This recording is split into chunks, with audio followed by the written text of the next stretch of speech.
આકાશવાણીનો કાર્યક્રમ સાંભળતા સૌ શ્રોતા મિત્રોને મૌલિન મુનશીને નમસ્કાર. કેમ છો મિત્રો? મિત્રો, આપણે ત્યાં ઉપવાસનું ઘણું મહત્ત્વ છે. ખાસ કરીને અમુક તહેવારો આવે એટલે આપણને સાંભળવા મળે કે મેં તો 5 દિવસના ઉપવાસ કર્યા, કોઈક કે મેં 3 દિવસના કર્યા. પણ સામાન્ય રીતે ડૉક્ટર એવું કહેતા હોય છે કે અઠવાડિયામાં એકાદ દિવસ જો ઉપવાસ કરો તો તમારું સ્વાસ્થ્ય સારું રહે. તો આજે મારા આકાશવાણી સ્ટુડિયોઝમાં ડૉક્ટર હિરલબેન કટારિયા છે કે જેઓ ખૂબ અનુભવી ડૉક્ટર છે ને એમની સાથે આપણે આજે વાત કરવાની છે ઉપવાસનું મહત્ત્વ. તો એ ખૂબ સરસ એમને આપણને માહિતી આપશે કે ઉપવાસ કરવા જોઈએ કે નહીં, કેટલા કરી શકાય, શું ધ્યાન રાખવું જોઈએ. હિરલબેન, આપનું આકાશવાણી સ્ટુડિયોઝમાં ખૂબ ખૂબ સ્વાગત છે. ધન્યવાદ સર. હિરલબેન, આપ કહેશો કે ઉપવાસ એટલે શું? હવે જો સંસ્કૃત સાહિત્યમાં આપણે ઊંડા ઉતરીએ તો ઉપવાસની એક સરળ વ્યાખ્યા આપવામાં આવી છે કે પાપથી નિવૃત્ત થઈને કરેલો ગુણોનો મિલાપ. હવે આ વ્યાખ્યા તો ખૂબ અઘરી થઈ પડે આપણે સમજવા માટે, પણ હવે એક વસ્તુ આપણે જો ક્લિયર કટ કરીએ તો પાપ એટલે શું?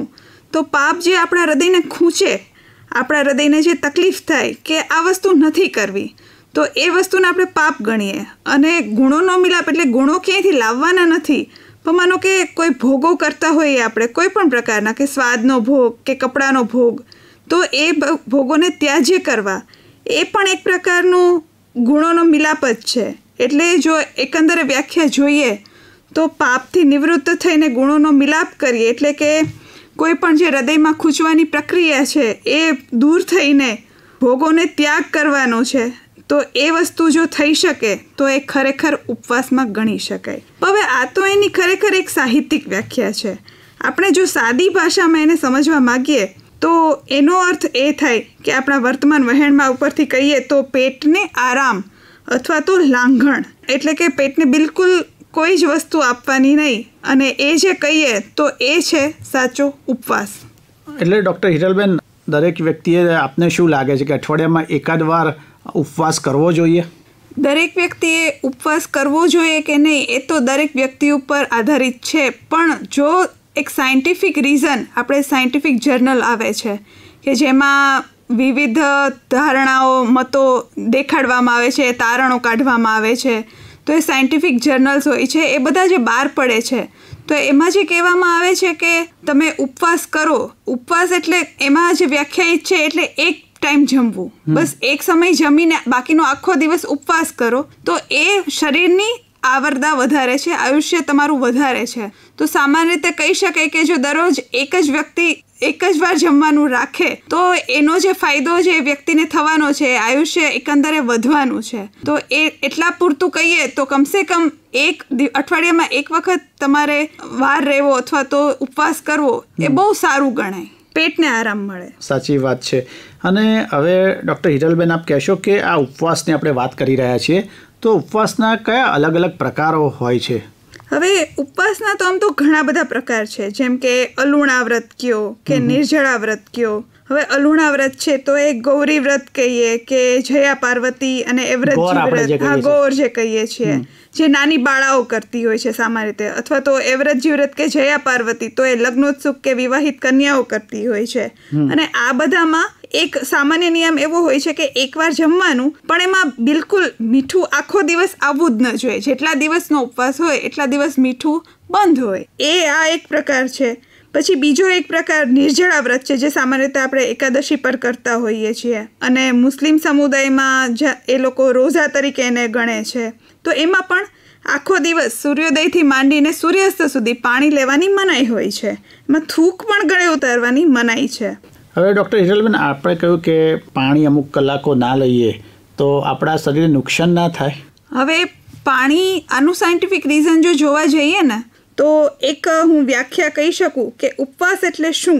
તો ઉપવાસમાં 2 વસ્તુ આવે, ઉપ અને વાસ. ઉપ એટલે નજીક અને વાસ એટલે રહેવું કે બેસવું. તો એકંદરે ઉપવાસનો અર્થ એવો થાય કે નજીક જવું અથવા તો નજીક રહેવું. હવે આત્માને આપણે ગણીએ જો આપણા પોતાનાપણા તરીકે, તો ઈશ્વરની નજીક એટલે કે પરમાત્માની નજીક અથવા તો આત્માની નજીક જવું એને કહેવાય ઉપવાસ. હવે જ્યારે પણ આપણે નિર્જળા વ્રત કરીએ છીએ ત્યારે આપણી સામાન્ય એક્ટિવિટી, જે કંઈ રૂટીન એક્ટિવિટી બધી બંધ થઈ જવાની. આપણે બહુ બોલી નહીં શકીએ, આપણે બહુ મોટું કામ નહીં કરી શકીએ, અહીંથી અહીંયા, અહીંયાથી અહીંયા એ પણ નહીં કરી શકીએ, કાંઈ પણ નહીં થાય. તો એક આપણે શાંતિથી એક સાઈડ બેસી ઘરનો એક ખૂણો પકડી અને ધ્યાન કે માળા કે જપ કે લખાણ, શિવમાળા કે કોઈ પણ વસ્તુ એવી કરી શકીએ કે જેથી કરીને આપણને મન એમાં પરોવાઈ જાય અને આપણો સમય નીકળી જાય, સાંજ પડી જાય. એ જે એક પ્રકારનું ધ્યાન જે છે કરવામાં આવે તો એનો અધ્યાત્મ તરફ જવાનો વે જે છે એ વધારે માર્ગ સુગમ બને અને આ જ એનું સાચું મહત્વ છે. હિરલબેન, ઘણીવાર આપણે ઉપવાસ કરીએ ત્યારે અશક્તિ બહુ લાગતી હોય છે. આપણને એમ થાય કે હવે કંઈ કામ કરવું જ નથી, બેસી રહીએ. હવે એ અશક્તિનું જે કારણ છે એ આપણો ખોરાક છે. સાચે તો શું છે કે જ્યારે આપણે ઉપવાસ કરીએ છીએ ત્યારે જે સાચો ખોરાક જે ખાવાનો છે એ ખાવાને બદલે આપણે બીજું બધું ખાઈએ છીએ જેનાથી શક્તિ આવતી નથી. અથવા તો ઘણીવાર આપણે સામાન્ય રીતે ફ્રૂટ ઉપર જતા રહીએ છીએ કે બધાને જનરલી એવું લાગે કે કેળા છે તો કેળા ઉપર બધા કોન્સન્ટ્રેટ કરી દે, 2 કલાકે કેળા ખાય. તો હવે એવું કરીએ તો શક્તિ તો નથી જ આવવાની. આપણે જે શક્તિ જોઈએ છે એ ડ્રાયફ્રૂટ્સમાંથી આવી શકે, ફળોમાંથી આવી શકે, કંદમૂળ એટલે કે બીટરૂટ છે કે ગાજરમાંથી આવી શકે. તો એ બધું બાફીને ખાઓ તો એમાં જે પ્રોટીન છે અથવા તો તત્વો છે કે મિનરલ છે એ બધું તમને ફાયદાકારક છે. અને હાઈ ફાઈબર ડાયટ જો તમે લ્યો તો બીજા દિવસે જે તમારી કોન્સ્ટિપેશનનો પ્રોબ્લેમ છે એ પણ સોલ્વ થઈ જશે. એટલે ભલે એવું લાગે કે શક્તિ નથી પણ બીજા દિવસે જે સ્ફૂર્તિ મળે છે એનું એક વધારે વિસ્તૃત મહત્વ છે. પછીથી તમને એવું લાગશે કે તમે એકદમ હળવા થઈ ગયા છો અને તમારું કામ એકદમ આસાન થઈ ગયું છે. પણ ડૉક્ટર હિરલબેન, ઘણા લોકો તો જે ઉપવાસ કરે એમાં જાતભાતની ફરાળી બફ વડા ખાય, ફરાળી વેફર્સ ખાય અને ફરાળી પિઝા ને બધું એટલું બધું જાતભાતનું ફરાળી આઈસ્ક્રીમ્સ રહ્યા છે. તો રોજિંદા ખોરાક કરતાં પણ વધારે લોકો ઉપવાસમાં ખાય તો એનાથી તો ઉલટી તબિયત બગડે ને. હવે એના તો અનેક ગણા હાનિકારક મુદ્દાઓ છે કે જે સામાન્ય રીતે ફરાળી જેટલી આઈટમો તમે બોલ્યા એ બધી વેજીટેબલ ઓઇલ કે વેજીટેબલ ઘીમાં બનાવેલી હોય છે. હવે એ સૌથી પહેલા કોલેસ્ટ્રોલ વધારે, જે બેડ કોલેસ્ટ્રોલ છે, લિપિડ છે, એ સૌથી વધારે વધારી દે. પછી માનો કે ક્યાંય ગયા છીએ તો પૂછે કે આજે તો ઉપવાસ છે તો આઈસ્ક્રીમ લેશો ને. તો હવે આઈસ્ક્રીમ તો ઠીક છે પણ એવી દૂધની બનાવેલી ઘણી બધી મીઠાઈ જે છે કે એ બધું શુગર વધારી દે, સાથે કોલેસ્ટ્રોલ પણ વધારે. બટેટાની આઈટમ્સ છે જે છે ફરાળી ચેવડો કે ફ્રાઈમ્સ કે એસિડિટી એ બધું વધારનારી વસ્તુઓ છે.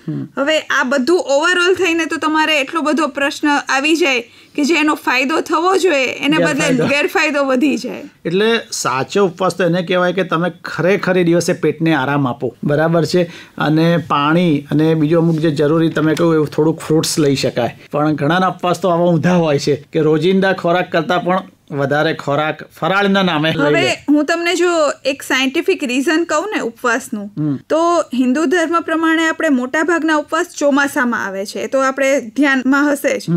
એક તો નવરાત્રી હોય કે પછી શ્રાવણ મહિનો હોય કે પછી કડવા ચોથનું વ્રત હોય કે પછી ઘણીવાર મુસ્લિમોમાં લગભગ રોજા એ છે ચોમાસામાં જ આવતા હોય છે. તો હવે ચોમાસામાં ભેજનું પ્રમાણ પુષ્કળ હોય એટલે પાચન શક્તિ સામાન્ય રીતે મંદ પડી જાય અને વરસાદમાં ભીંજાવાથી તાવ, શરદી, નબળાઈ જેવું વર્તાતું હોય છે. હવે આવા વાતાવરણમાં તમારે હલકો ખોરાક ખાવો જોઈએ જેથી કરીને શરીરને એ બચાવવાનો બોજો ઓછો થાય અને શરીર બીજી સિસ્ટમ ઉપર એટલે કે ઇમ્યુનિટી અથવા તો બીજી કોઈ પણ બધી સિસ્ટમ ઉપર, હોર્મોનલ, એ બધી સિસ્ટમ ઉપર કામ કરવાનું પ્રભાવથી કામ કરી શકે. હવે એને બદલે આપણે એક જ દિવસ તમે માનો કે સેન્ડવિચ ખાજો અને એક દિવસ ખીચડી ખાજો, પછી બંને દિવસે બીજા દિવસે જે અંતર તમને દેખાશે એ આ રીતના તમને ખ્યાલ આવી જશે કે ઉપવાસની શું મહત્વતા છે. પછી બીજું એ કે આપણે અલુણા વ્રત જે હોય છે એનું એક સાયન્ટિફિક રીઝન એવું છે કે મીઠું સામાન્ય રીતે ઇમ્યુનિટી નબળી પાડે છે.